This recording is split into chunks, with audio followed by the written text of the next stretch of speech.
우리가 성경이 여러분 몇 권이라고 생각하십니까? 신약 27권, 구약 39권. 그래서 참 외우기도 좋아요. 39, 27. 구약이 39권, 신약이 27권에서 66권인데 성경에 대한 것을 한마디로 말한다면 하나님의 사랑입니다. 어느 것을 보더라도 하나님께서 우리를 사랑하신다는 것. 그것이 기록되어 있는 것이 성경의 내용인데 에레미야는 하나님께서 우리를 사랑하시는 그 사랑을 무궁한 사랑이라고 선언하고 있어요. 무궁한 사랑, 한이 없어 끝이 없는 사랑으로 우리를 하나님께서 사랑하신다. 모세는 우리를 향한 하나님의 사랑을 독점적인 사랑이라 말합니다. 마치 하나님은 우리만 사랑한다는 거예요. 그리고 사도 요한은 하나님의 사랑에 대해서 말할 때 끝까지 사랑하신 주님.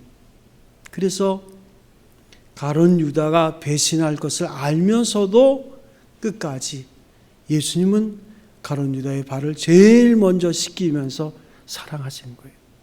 끝까지 사랑하신 하나님. 중단됨이 없는 그 사랑을 말하고 있습니다. 또한 사도 바울은 우리에게 한 차원 높여서 하나님의 사랑을 말할 때 우리를 향한 사랑은 죽기까지 사랑하시는 하나님에 대해서 말씀할 때 그 유명한 성경 구절을 우리가 잘 알지요. 내가 그리스도 예수와 함께 십자가에 못 박혀 죽었나니 이제는 내가 산 것이 아니요 나를 위해서 자기 몸을 버리신 그리스도 예수를 위해서 사는 것이라. 내가 육체 가운데 사는 것은 그 다음에 중요합니다. 나를 사랑하사 자기를 위해서 나를 사랑하사 나를 위해서 자기 몸을 버리신, 어디에서 버리셨습니까? 십자가에서 버리신 그 사랑 때문에, 그 사랑 때문에 이 사랑이 나를 끊을 수가 없다고 선포하고 있는 것을 봅니다. 우리가 생각해 보면 사도 바울은 복음 전도자의 사역을 할 때 그가 당한 고통은 이루 말할 수 없죠. 얼마나 매를 많이 맞았습니까? 또 감옥에는 몇 번이나 들어갔어요. 그때 당시의 감옥은 열악하기 짝이 없습니다.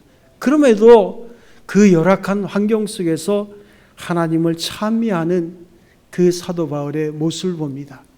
항상 기뻐하라, 쉬지 말고 기도하라, 범사에 감사하라. 이 말씀을 할 때도 사도 바울은 감옥 속에서 있었대요.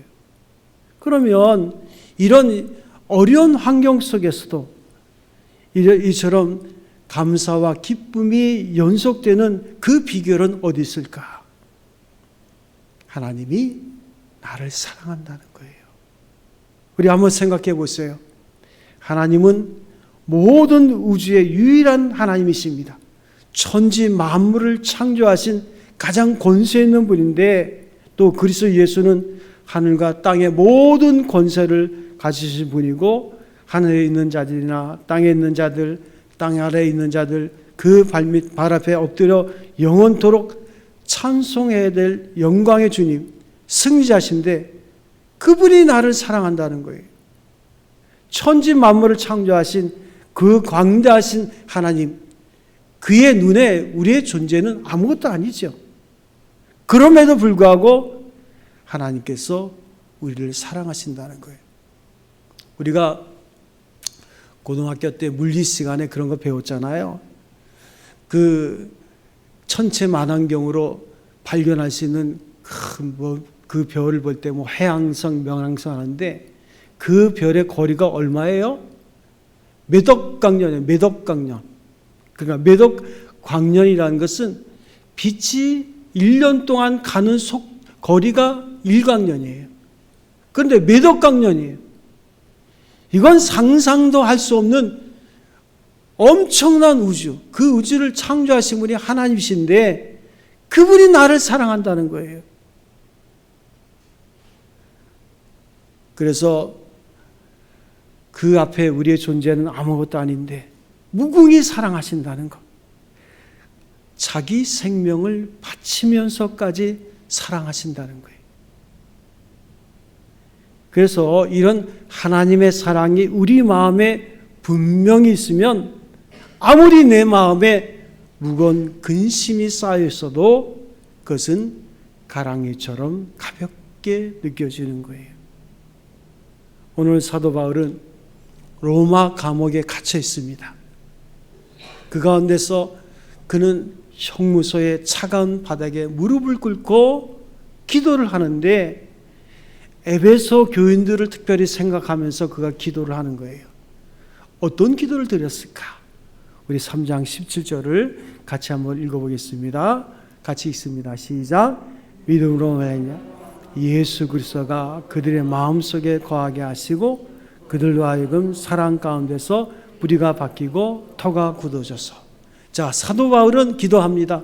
하나님 아버지, 믿음으로 말미암아 예수 그리스도가 그들의 마음속에 거하게 하시고 그리스도의 사랑 가운데서 뿌리가 바뀌고 터가 굳어지게 하옵소서. 자, 이렇게 기도한 이유는 에베소 교인들이 머리로는 하나님의 사랑을 잘 알고 있어요. 그런데 진짜 하나님의 사랑을 마음으로 알고 있느냐, 그렇게 생각해 볼 때 염려스러운 점이 있기 때문에 오늘 여러분도 신앙생활을 꽤 오래 하지 않았습니까?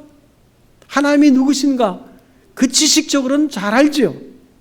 특별히 그 가운데서 우리는 하나님의 사랑에 대해서 얼마든지 얘기할 수 있는데 문제는 우리의 가슴이, 우리의 마음이 뜨겁게 그 하나님을 사랑하고 있느냐. 그래서 이 에베소 교인들이 하나님의 사랑의 토양에 뿌리를 내려야 된다는 거예요. 사랑의 토양에 내 마음이 뿌리를 박아야 된다. 그리고 그 토양으로부터 모든 영적인 영양물을 받아들여야 된다는 거예요. 결국은요, 우리의 삶의 문제는 하나님이 나를 사랑한다는 것, 그거 하나만 분명하면 모든 얻을 수 있는 거예요. 나의 모든 뿌리를 하나님의 사랑에 둘 때 엄청난 능력을 우리가 얻게 되는 거예요. 활기를 찾게 되는 거예요. 오늘 우리가 왜 마음의 기쁨과 감사가 넘치지 못합니까? 하나님의 사랑, 그 만족할 수 있는 은혜를 우리가 받았음에도 불구하고 그 사랑을 모르는 거예요. 우리가 하나님의 사랑을 알게 되면 보는 것이 달라지고 생각하는 것이 달라집니다. 말이 달라집니다. 느낌이 달라집니다. 그 하나님의 사랑이 우리를 이렇게 변화시킨 거예요. 그래서 18절과 19절에 사도 바울은 이렇게 기도합니다. 우리 함께 읽어볼까요? 시작. 능히 모든 성도와 함께 지식에 넘치는 그리스도의 사랑을 알고 그 넓이와 깊이와 높이와 깊이가 어떠함을 깨달아 하나님의 모든 충만하신 것으로 너에게 충만하게 하시기를 권하라. 여기 보면 하나님의 사랑의 넓이가 있습니다. 하나님의 사랑은 온 세상 사람들을 다 사랑할 수 있을 정도로 넓다는 거예요. 우리는요, 그렇게 못하거든요. 우리는 사랑하면 사람만 사랑해요. 감정이 상하면 그 사람은 싫어. 만나기도 싫어. 보기도 싫어. 그게 우리의 사랑의 한계예요. 그런데 하나님의 사랑은 몇 사람에게 제한된 것이 아니라 범세계적으로 모든 인류를 사랑한다는 거예요. 이게 우리에겐 통하지 않지요. 그러나 하나님께서는 모든 세상 사람을 다 빠짐없이 사랑할 수 있는 넓은 품을 가지고 계시다는 거예요. 이게 하나님의 사랑의 넓이입니다. 모든 사람을 사랑하시되 한 사람 한 사람을 온 세상 사랑하듯이 사랑할 수 있고 만족시킬 수 있는 능력을 가지신 분이 하나님이십니다. 우리가 아이를 둘 키워도 아이들이 서로가 이런 얘기해요. 막 언니만 사랑해, 동생만 사랑해, 뭐 이러면서 말이죠. 불평하잖아요. 또 실제로 보면 또 그 아이들이 그렇게 느낄 만한 그런 사랑을 우리가 합니다.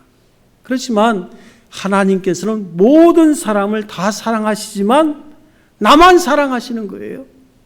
하나님 모든 사람을 다 놓치지 않고 그 상에 품지만 유독 나만을 사랑하고 나를 제일 사랑한다고 말할 수 있어요. 우리가 만족스러울 만큼 그 사랑을 나에게 쏟아주시는 거예요. 이거 하나님의 사랑이에요. 그래서 하나님은 나만을 사랑합니다. 이렇게 말할 수 있는 거예요. 이거 착각이 아닙니다. 현실이에요. 하나님께서는 나를 제일 사랑하십니다. 얼마든지 그렇게 말해도 괜찮아요. 왜냐하면 이것은 사실이기 때문이에요. 그만큼 하나님의 사랑은 넓습니다. 또한 하나님의 사랑에는 길이가 있어요. 그 사랑은 무궁한 사랑입니다. 오래오래 계속되는 사랑이지만 끊어지지 않습니다. 끝이 없는 사랑이에요. 아무도 이 사랑을 끊을 수가 없어요. 서로 내가 죄를 범했다 할지라도 하나님의 사랑은 끊어지지 않습니다. 어떤 때는 내가 생각해 봐도 야, 내가 어떻게 이런 죄를 저질 수 있을까? 이럴 때 하나님이 야, 나 같은 죄인을 하나님이 사랑해 주실까? 이렇게 더러운 죄인 용서를 받았는데 또 똑같은 죄를 범하거든요. 그럼 어떤 죄인을 하나님이 정말 사랑해 주실까? 그리고 내 자신에 대해서 배신감을 느끼고 허탈감에 빠질 때도 있어요. 그러나 하나님의 사랑의 길이는 엄청나서 아무리 죄를 범했다 할지라도 그 사랑은 절대로 끊어지는 법이 없는 거예요. 내가 죄를 범하는 그 현장에도 하나님은 사랑으로 계시는 거예요. 내가 실수해서 모든 사람으로부터 비웃음과 조롱을 당하는 정도의 처참한 자리에 빠져 있다 할지라도 한 가지 분명한 사실이 있습니다. 하나님의 사랑은 변하지 않는다는 거예요. 하나님께서는 여전히 나를 사랑하십니다. 이것이 하나님의 사랑의 길이에요. 또한 하나님의 사랑에는 깊이가 있습니다. 얼마나 그 깊이가 대단한지 하늘의 보좌를 버리시고 우리를 구원코자 죄인의 몸으로 이 세상에 오신 사랑이에요. 하나님께서 자기가 지은 사람이 되셨어요. Man of Son, 인자, 사람의 모습으로 오셨어요. 여기에는 하나님의 사랑이 있는 거예요. 그것도 모자라서 죄인 된 우리들, 원수 된 우리들을 위해서 그 죄를 짊어지시고 십자가에서 비참한 죄수의 모습으로 매달려 죽는 자리까지 간 사랑이에요. 그리고는 무덤까지 들어간 사랑입니다. 왜냐하면 나 같은 죄인을 구원하기 위해서 내려갈 수 있을 때까지 내려가셔서 결국은 우리를 구원하시는 것이 하나님의 사랑이에요. 여러분, 이 사랑을 우리가 헤아릴 수 있습니까? 하나님께서 사람이 되시고 그 다음에 죽으시고 무덤에까지 내려가신 그 깊은 사랑을 우리가 얼마나 깨달아서 알 수 있겠을까요? 아무리 생각해도 우리는 그 사랑을 감당할 수 없어요. 그래서 찬송의 작시자는 이렇게 노래합니다. 늘 울어도 눈물 흘러서 못 갚을 줄 알아. 몸 밖에 드릴 것 없어 이 몸 바칩니다. 내가 울어도 이 눈물로서 하나님의 사랑을 갚을 수가 없어요. 그래서 내 몸을 드린다는 거예요. 그래도 우리는 하나님의 깊은 사랑을 알 수가 없는 거예요. 나 같은 것을 위해서 십자가에 나가시고 무덤까지 내려가신 하나님의 사랑을 과연 내가 얼마나 이해하고 얼마나 갚을 수 있을까? 이것이 바로 하나님의 사랑의 깊이인 것입니다. 또한 하나님의 사랑에는 높이가 있어요. 그 높이는 비천한 우리를 높이 올려서 자기와 똑같은 모습으로 바꿔놓기를 원하시는 사랑이에요. 우리의 모양은 저마다 각각입니다. 그러나 주님이 우리를 부르셔서 하나님 나라로 들이시면 우리는 예수님을 형님처럼 모시는 거예요. 작은 예수가 되는 거예요. 그뿐 아닙니다. 주님께서 승리하시고 하나님 나라에서 누리고 계시는 모든 영광을 우리와 함께 누리기를 원하시는 거예요. 그래서 하나님의 우편의 자리에 우리를 앉히시는 거예요. 그래서 우리가 주기도문들 보면요, 예수님께서 우리에게 기도를 가르칠 때 이렇게 기도하라 그랬어요. 어떻게 기도하라 그랬어요? 하늘에 계신 우리 아버지께 그랬어요. 그러니까 우리의 기도의 대상은 하늘에 계신 우리 아버지, 하나님의 아버지의 것을 우리가 가져다 쓰는 거예요. 누구 마음대로? 예수님이 허락하셨어요. 내 이름으로 하나님 것을 가져다 쓰라고. 그래서 우리의 기도는 하늘에 계신 우리 아버지께 기도하는 거예요. 여러분, 사랑하면 좋은 것을 함께 나누고 싶어요. 여러분은 부부간에 서로 좋은 걸 나누고 싶죠? 대답을 안 하네. 사랑이 식어졌어요? 사랑하면 좋은 것을 함께 나누고 싶어요. 그러면 여러분, 좋은 것을 우리 자식과 함께 나누고 싶습니까? 우리는 아직 대답 안 하기로 작정을 한 것 같아. 사랑하면 좋은 것을 함께 나누고 싶어요. 사랑하는 사람끼라면 좋은 것을 나누고 싶어 합니다. 예수님도 마찬가지예요. 자신이 하나님으로부터 받아서 누리는 모든 권세와 영광, 부귀와 행복, 영생의 축복들을 우리와 함께 나누기를 원하시는 거예요. 그런 수준에까지 우리를 끌어들이기를 원하시는 그 사랑의, 하나님의 사랑의 높이입니다. 그래서 우리가 하나님의 사랑을 알면 알수록 거기에는 신비로운 세계가 기다리고 있는 거예요. 그 사랑을 알면 알수록, 그 사랑의 세계로 들어가면 들어갈수록, 그 맛을 보면 볼수록 우리가 알 수 없는 엄청난 세계가 기다리고 있는 거예요. 보는 것이 달라집니다. 생각하는 것이 달라집니다. 그 하나님의 사랑을 내가 경험하면 말하고 행동하는 것이 달라져요. 그래서 하나님의 사랑이 사람을 바꾸는 거예요. 그 사랑의 힘은 사람을 근본적으로 바꿔놓는 거예요. 여러분, 사랑을 받으면요, 달라집니다. 얼굴빛이 달라져요. 부부간에도 서로 사랑하면요, 얼굴빛이 달라져요. 저를 보세요. 감동이 없네. 얼굴빛이 달라지고 있지 않습니까? 좀 비웃는 것 같아서. 여러분이 저를 사랑하니까 제가 사랑을 많이 받아서 얼굴빛이 많이 달라지는 것 같아요. 그렇죠? 야, 참 이렇게 뭔가. 그래서 찬송가 293장에 보면요, 찬송의 가사가 이렇습니다. 주의 사랑 비칠 때의 기쁨 오네. 하나님의 사랑이 내게 비치면 기쁨이 온다는 거예요. 주의 사랑 비칠 때에 기쁨 오네. 근심 걱정 물러가고 기쁨 오네. 기도하게 하시며 희미한 건 물리쳐 주의 사랑 비칠 때 기쁨 오네. 그 큰 사랑 내 마음속에 충만하게 비칠 때에 찬송하네. 그 큰 사랑 내 마음속에 화평함과 기쁨 주네. 그 큰 사랑. 여러분, 하나님의 사랑이 비칠 때 기쁨이 오는 거예요.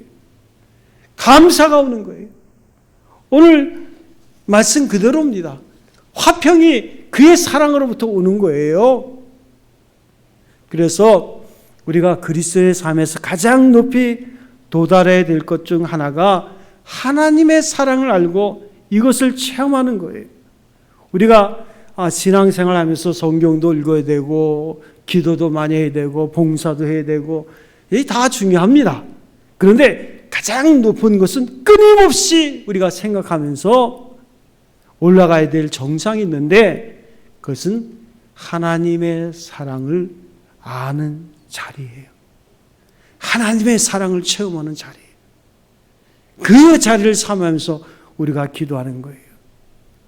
그래서 사도 바울이 감옥의 바닥에 엎드려서 에베소 교인들을 생각할 때 하나님, 저들이 하나님의 사랑에 충만한 경지까지 계속해서 발전하기를 기도한 것처럼 우리도 사모하고 기도해야 되는 거예요. 주여, 주의 사랑을 알게 하옵소서. 내가 평범한 자리에 머물지 않게 하시고 하나님의 사랑을 알기 위해서 영적인 여행을 계속하게 하소서. 우리가 이렇게 사모하고 기도하면서 하나님의 사랑의 높은 경지까지 오르게 되면 놀라운 일들이 우리 안에서 일어납니다. 지난주 금요 기도에 그 기도에 대해서 계속 하는데 환난 가운데 하는 기도에 대해서 얘기했어요. 우리가 환난을 만났을 때 우리가 환난 가운데 우리를 건져달라고 하나님께 기도합니다. 또 환난을 만났을 때 그 환난 가운데 하나님 주시는 선물이 하나 있어요. 그것은 뭐냐면 간증입니다. 그 환난보다 크신 하나님을 내가 발견하게 되고 그 사랑이 얼마나 큰 것을 간증하고 그 간증을 우리가 가지게 되면 미래에 어떤 사건이 일어나도 우리는 넉넉히 이기게 되는 거예요. 그리고 오히려 고난당하는 사람들에게 살아계신 하나님을 증거할 수 있는 케이스가 생기는 거예요. 그래서 삶의 고난은 또 다른 하나님의 사랑의 메시지예요. 저는 요즘 여러 가지로 감사한 일이 많습니다. 또 교회에 되어지는 모든 일들을 볼 때도 참 하나님께서 기적 같은 일들을 베푸시는 걸 볼 때 하나님이 사랑한다는 것. 저만 사랑하십니까? 여러분도 사랑한 줄로 믿습니다. 근데 오늘은 이렇게 대답이 좀 시원찮은 것 같아요. 방송으로 대답이 나가요. 하나님이 여러분을 사랑하실 줄로 믿습니다. 그러니까 우리가 하나님의 사랑을 알면 마음의 자유를 누리게 되는 거예요. 걱정거리가 생겨도 하나님의 사랑을 조용히 묵상하면서 나도 모르게 이런 말을 하는 거예요. 잘해 주실 거예요. 하나님이 나를 이토록 사랑하시는데 내가 하나님의 사랑을 받기 위해서 태어난 존재인데 하나님이 나를 이토록 사랑하시는데 이 정도 문제쯤이야. 아무것도 아니라고. 하나님이 잘해 주실 거예요. 그러고 나면 그 근심에서 자유하게 되는 거예요. 그러니까 우리가 생각의 관점이 그 고난 가운데 집착하면 괴로워. 그러나 그 고난의 배후에 계신 하나님의 사랑을 생각하면 자유하게 되는 거예요. 하나님께서 나를 얼마나 사랑하시는지를 묵상하시기 바랍니다. 말씀을 통해서 하나님 앞에 내가 어떠한 사랑을 받고 있는 존재인 것을 확인해 보세요. 그 사랑의 경지에 들어가면 자신도 모르게 이런 말을 합니다. 지금은 힘들어도 우리 하나님께서 잘해 주실 거야. 나를 이토록 사랑하시는데 결코 나를 내버려 두지 않을 거야. 내가 두려워하거나 불안할 필요가 없어. 그리고 나를 짓눌렸던 무거운 짐으로부터 자유하게 되는 그 경험을 가지게 되는 거예요. 그래서 자신도 모르게 하나님의 찬송이 나오는 거예요. 제가 좋아하는 찬송 가운데 오랫동안 불렀던 찬송, 내 평생에 가는 길 순탄하여 늘 잔잔한 강 같은 주의 큰 풍파로 무섭고 어렵든지 나의 영혼은 늘 편하다. 내 영혼 평안해. 내 영혼 평안해. 내 자신도 모르게 찬송이 나오는 거예요. 때로 주님여 이 손을 꼭 잡고 가소서. 약하고 피곤한 이 몸을 폭풍의 흑암 속 해치사 빛으로. 우리가 찬송의 가사를 보면요, 많은 사람들이 고난과 환난 속에 있었어요. 그런데 그들이 그것을 이길 수 있는 한 가지 비결은 하나님이 나를 사랑한다는 거예요. 그래서 우리는 불안한 가운데서도 참된 자유를 누리는 거예요. 그래서 신앙의 본질은 자유입니다. 우리를 얽매이고 힘들게 하는 모든 것으로부터 자유케 하시는 하나님의 사랑이 있는 거예요. 그래서 하나님의 풍성한 세계로 들어가면 들어갈수록 우리는 소망을 가지게 됩니다. 내가 하나님의 사랑을 지금 독차지하고 있는데 아무리 하나님은 이대로 나를 두시지 않는다. 반드시 좋은 일이 일어날 것이다. 합력하여 선을 이루십니다. 그래서 로마서 8장 28절을 우리가 암송하고 있잖아요. 주를 사랑하는 자, 곧 그 뜻대로 부르심을 입은 자들에게는 모든 것이 합력하여 선을 이룬다는 거예요. 이런 생각이 자신도 모르게 믿음의 확신으로 자리잡아서 마음을 사로잡게 됩니다. 그래서 우리가 세상을 비관적으로 보지 않고 긍정적으로 소망적으로 보는 거예요. 잘 될 거야. 한번 여러분 따라하겠습니다. 잘 될 거야. 하나님이 나를 사랑하셔. 비관적으로 볼 이유가 없지. 자기도 모르게 자기 자신을 위로하는 거예요. 여러분 환난을 만나면요, 내가 나를 배신합니다. 그래가지고 막 감정이 막 끌어오르고 막, 아니 내가 나를 배신한다는 건 내가 나를 버리려고 그래요. 여기에 속아서는 안 돼요. 나의 주인은 살아계신 하나님이에요. 그분이 나를 사랑하시는데 내 안에는 잘못된 자아가 있거든요. 네가 뭘 하냐? 이런 식으로 계속 부정적인 말을 하게 되니까 내가 나를 배신하는 거예요. 그러다 보면 결국은 자신을 자기가 죽이는 거예요. 그게 자살입니다. 딴 게 없는 거예요. 내가 나를 배신하는 것. 착각하지 마세요. 내 인생의 주인은 내가 아니라 살아계신 하나님인 줄로 믿습니다. 그분이 나를 사랑하셔. 그래서 우리가 절망할 필요가 전혀 없는 거예요. 두려워 떨고 비관적으로 생각하면서 소망을 잃어버린 이유는 결국은 우리가 하나님의 사랑을 의심하기 때문입니다. 천지와 모든 만물을 창조하신 모든 것을 다 가지시고 무엇이나 다 하실 수 있는 자비로우신 하나님께서 나만을 사랑하시는데 내 어려운 형편을 가만히 지켜보고 계시지 않아요? 여러분 잘해 주실 것을 믿으십니까? 좋은 일이 일어날 것을 믿으십니까? 합력하여 선을 이룰 것을 믿으십니까? 우리가 얼마든지 그렇게 생각해도 스스로 우리는 잘못 생각하는 것이 아닙니다. 또한 우리가 하나님의 사랑을 깊이 알면 알수록 강한 자가 됩니다. 결국은요, 환난은 우리를 강한 자로 만드는 거예요. 그래서 야고보서 1장에 보면 너희가 시험을 만날 때 온전히 기쁘게 여기라. 그 시험은 너를 강한 자로 만들 것이다. 단 후히 주시고 꾸짖지 아니하시는 하나님께 기도하라 그랬어요. 언제 우리가 강한 자가 될까요? 여러분들이 어릴 때 읽던 그 한 인물의 전기를 보세요. 그들의 특징이 뭘까요? 엄청난 환난과 고난 속에 있었다는 거예요. 그렇지만 그들이 그 환난과 고난을 통해서 강한 자가 됩니다. 그래서 그 강한 자가 될 때 그 능력을 통해서 위대한 인물로 탄생하는 거예요. 하나님은 우리가 그냥 안주하는 신앙이 되기를 원치 않거든요. 그래서 로마서 8장 25절에 보면 사도 바울이 이렇게 선언하고 있습니다. 누가 우리를 그리스도의 사랑에서 끊으리요? 환난이나 곤고나 핍박이나 기근이나 적신이나 위협이냐 칼이냐, 극한적인 상에 놓여있다 할지라도 우리를 끊을 자가 아무도 없다는 거예요. 그리고 그 다음에 중요한 것은 우리는 넉넉히 이긴다는 거예요. 여기에 그리스도의 사랑의 힘이 있는 겁니다. 아무도 우리를 이길 자가 없는 거예요.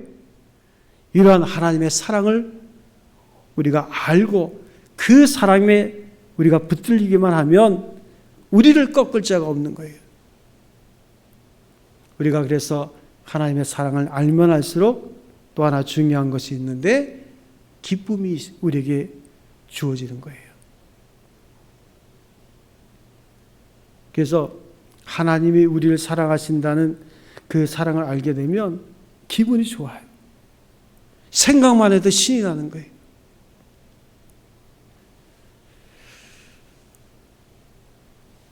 저도요, 개인적인 그 삶 속에서 보면 어떤 때는 잠이 오지 않을 때도 있어요. 근데 가만히 생각해 보면 왜 내가 잠이 오지 않을까? 여기에는 불신앙적인 부분이 있는 거예요. 하나님의 시나리오가 있거든요. 하나님의 시나리오. 하나님의 그 전략이 있거든요. 나를 어떻게 만들면 하나님께서 더 아름답게 쓰실까 하는 하나님의 전략이 있거든요. 우리가 그것을 생각하면 그 중심에는 하나님이 나를 사랑하신다는 것. 그래서 우리나라의 초창기의 성도들이 예수를 믿고 얼마나 기뻐했는지 그 불신자들이 이런 말을 했다 그래요. 불교 신자들은 초상집에 사는 사람들 같고 유교 신자들은 제사집에 사는 사람 같고 예수 믿는 사람들은 잔치집에 사는 사람들 같다. 왜냐하면 얼마나 예수 믿는 사람들이 좋아하고 기뻐하는지 그 예수 믿는 사람들 보면 꼭 잔치집에서 사는 사람 같다 그랬어요. 그것은 우리 마음속에 나를 사랑하시고 나를 위해서 자기 몸을 버리신 그 예수를 모시고 사는 기쁨이 있기 때문에 그런 거예요. 그래서 우리가 주님의 사랑에 깊이 빠지게 되면 그 기쁨을 소유하고 살 수 있어요. 사랑하는 성도 여러분, 하나님께서 여러분을 사랑하신 줄로 믿습니다. 하나님이 우리를 사랑하는 그 사랑은 하찮은 것이 아니에요. 잠깐 느끼고 버리는 그런 사랑이 아니에요. 그냥 지나가는 사랑이 아니에요. 그 사랑에는 넓이가 있어요. 길이가 있습니다. 그리고 높이가 있습니다. 깊이가 있어요. 그 사랑에 충만한 자리까지 여러분들이 나갈 수 있기를 바랍니다. 저도 그 에베소 교인들을 위해서 기도하는 사도 바울의 심정이 저에게 있어요. 여러분이 그 사랑을 좀 체험했으면 좋겠어요. 그 사랑 가운데 거하는 자의 삶을 살면 지금 여러분을 얽매이고 있는 모든 것으로부터 우리가 자유할 수 있거든요. 그리고 능력 있는 사람으로 우리가 바뀌거든요. 그래서 나로 하여금 소망을 갖게 되고 기뻐하면서 세상을 살 수 있도록 우리가 바뀌는 거예요. 우리가 신년 이제 우리가 마지막 주일인데 제가 마음에 소원을 담고 오늘 설교를 준비했습니다. 사랑하는 성도 여러분, 이 사랑을 우리의 마음에 심고 세상을 살면 우리는 반드시 승리자가 될 줄로 믿습니다.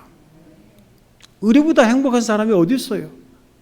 나보라 그래요. 누가 우리의 행복을 빼앗아 갈 수 있어요? 하나님께서 나를 사랑하시니까 그보다 더한 행복은 없는 거예요. 그래서 우리가 당당하게 세상을 살 수 있는 믿음이 생기는 거예요. 하나님의 사랑이 우리를 이렇게 바꿔놓을 수 있습니다. 그 사랑 가운데 날마다 거하며 믿음 안에 승리하는 성도 여러분 되시기를 주님의 이름으로 축원드립니다. 기도하겠습니다.